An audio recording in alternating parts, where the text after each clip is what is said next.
Mahina nga kuryente. Ano ba problema mo? Di nga ako makapagpausok, no? Napakapao yan. Tapang-tapang man. O sige, tatry ko na. Diyos ko po, inay ko po. Pag itong anaging doktor mo, guys, O, mahina nga kuryente. Hindi nga sila makapagpausok. Ano? Ano? Wala nga kuryente, ano? Wala nga kuryente ba?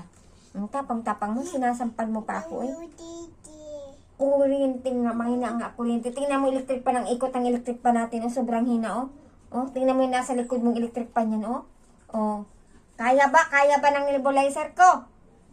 Ang tanong sa'yo, kaya ba? Sige, saksak ko na lang sa puwet mo.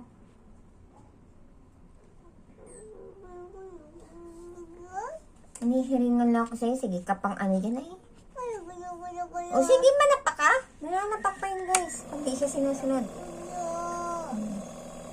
Alam mo siya talagang doktor, ano? May kuryente, Mahina nga ang kuryente ba? Tinuturo mo pa may kuryente. Mahina nga kuryente, ano? Laban. Sige.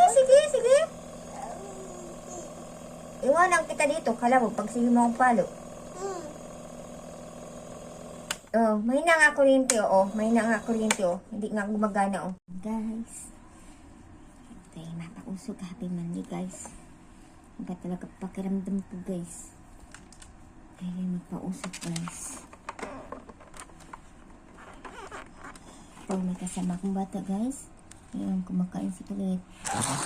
Kumakain ng bata, ha. Kaya magpausok. Katabi ko si doktor. Doktor liit ko. Sana, guys. May laman man nagka, Sige ko siya mga gamit ba? Wala na siyang laman. Tapon yung papausap ko. Yan. Papausap, guys. At mamaya, bibili naman ako nito, guys. Bili na naman ako nito, guys. Hindi tayo pwedeng mawalan tayo ako nito. Yung binili sa akin ni Nanay P, bibili ko po ng bala ng nebulizer ko. Thank you, Nanay P, sa bigay po sa akin ng gamot ko, Naubusan tayo.